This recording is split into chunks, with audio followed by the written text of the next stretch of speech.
Hello, parents. Last night we covered the second commandment, talked about what it means to be a baptized Christian. It means that we call on God.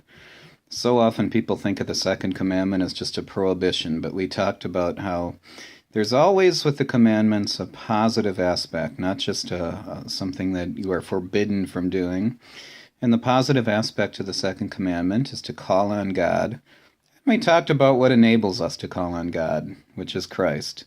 Because of Jesus, we know that we can approach the very throne of heaven, and we have a promise from God that through Jesus, He's hearing our prayers. Once we talked about that, a number of your kids reevaluated their answers to our homework question, and we realized that it's better to not pray at all than to pray intentionally without mentioning Jesus. So that was last night. Coming up next week, the third commandment, remember the Sabbath. And the perception most people have of this commandment is that we honor this commandment by going to church on Sunday or a different day of the week. And that's certainly true. That's a component of the third commandment.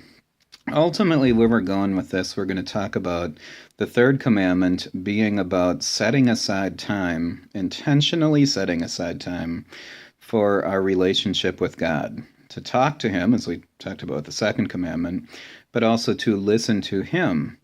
He speaks to us through His Word. So the idea behind the third commandment is to intentionally set aside time to work on our relationship with God.